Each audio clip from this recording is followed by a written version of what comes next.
Joining us in the studio is Mr. Mahesh Sachdev. He's a former diplomat, the former Indian High Commissioner to Nigeria, Algeria and Norway.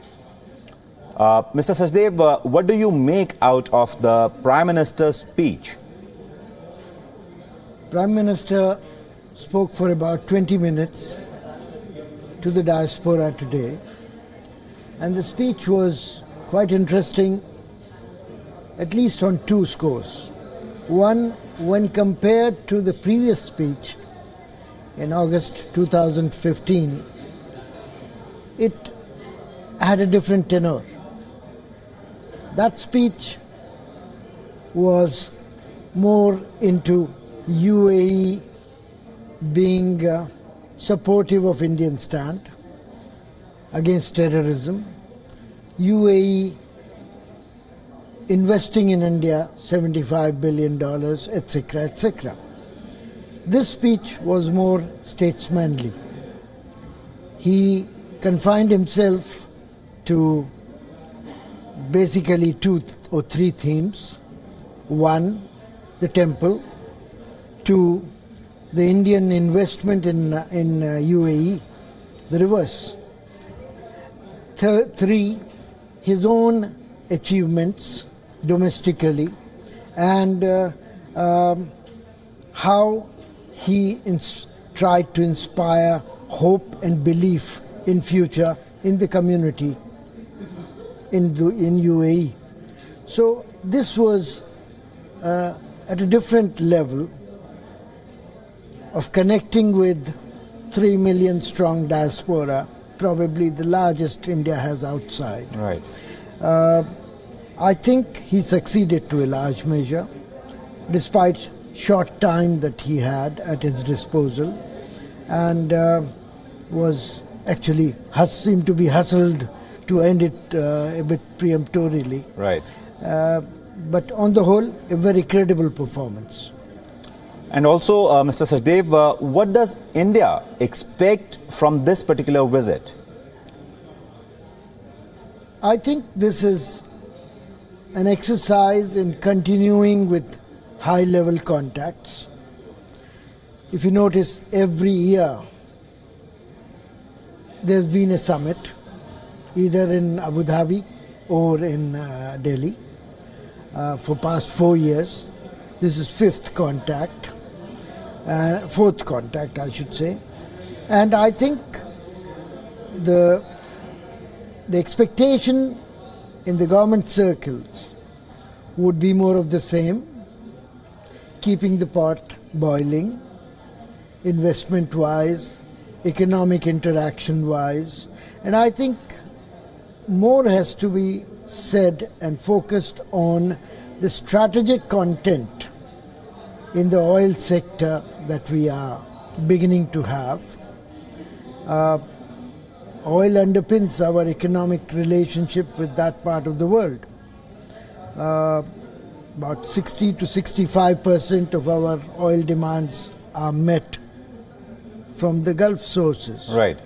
And the UAE is probably the fourth or third largest supplier, accounting for about 8% of the total in petroleum energy consumption. By having them into a two-way relationship, strategic petroleum reserves in India, as well as Indian investments in upstream in UAE, I think we have a win-win situation, finally.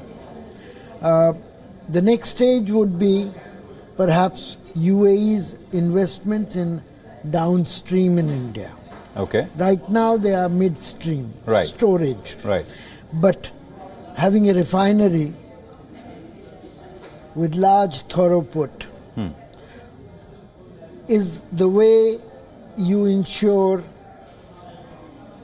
continuity of supplies. Storage is one point. You have just filled the storage tank up and that's it. Right. But if you have a refinery requiring, let's say, 500,000 barrels a day, then you need to supply 500,000 barrels per day. Right. And if the promoter or the major investor is from UAE in that refinery, then it becomes automatically dependent on the UAE crude. So the mutual dependencies are seeded, and those mutual dependencies then take root further down the line. Perhaps ADNOC, Abu Dhabi National Oil Company, would like to have petrol pumps all the way to Indian consumer. And that helps us too. So all these things, perhaps in joint venture mode or standalone, would be possible now that a beginning has been made. I should also add that India is a mouth-watering proposition as far as oil suppliers are concerned.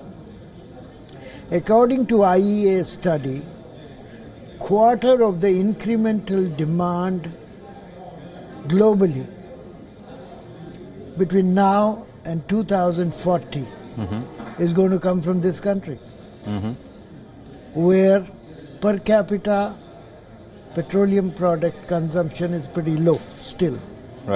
As 3 million automobiles join the fleet every year, 8 million scooters and motorcycles do that, an enormous amount of trucks and tractors and what have you. Indians are going mobile, and they are going to need increasing amount of crude, where demand for crude is either falling or stagnant or even being reversed majorly in major OECD countries. For example, the United States is likely to become a net exporter of crude by 2020, thanks to shale revolution. But it's interesting you mentioned about investments and how UAE would see India as a mouth-watering opportunity, as you said. But Mr. Sachdev, is this viewing of India as an investment opportunity, is it still going to be oil-driven, or will a country like the UAE would be wanting other areas of exploration as far as the investment climate in India is concerned? That's a good question.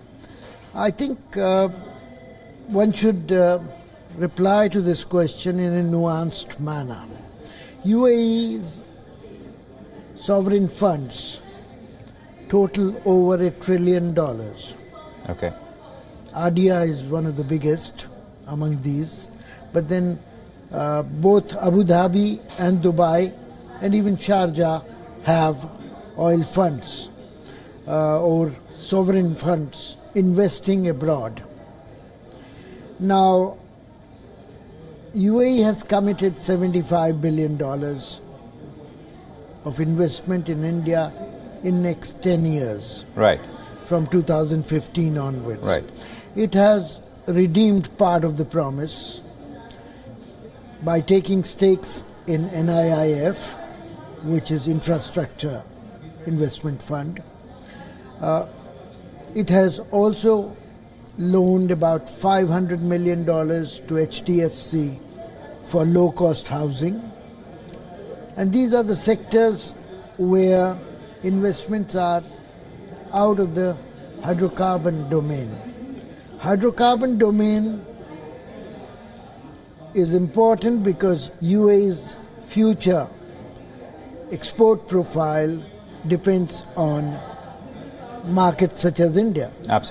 But investments in other sectors would be driven by the possibility of quick returns, stable sort of funding, and assurances that these funds would not be put to any risk. The second point that I would like to bring here is, in the past, unfortunately, some of the major UAE investments in India have not yielded expected results. For example, Ittisalat invested $900 million in a 2G concession in telecom sector. Right. And the same came under cloud when 2G spectrum was cancelled. True. So $900 million were put into jeopardy. Right. Similarly, ANRAC, a Ras Al Khaimah based investor, put in $900 million also in an alumina plant in Vizag. Okay. That plant is ready, but all that it is producing is 1 crore rupee of interest payment per day, because raw bauxite is not being delivered by AP Mineral Development Corporation as it was committed to, due to various reasons largely outside the domain of discussion. MR, the builder of world's tallest skyscraper, Burj Al Khalifa, Yeah. had a joint venture with MGF, Right. and it has fallen apart, much to mutual bickering. So all these investments have left what is euphemistically called legacy issues. Right.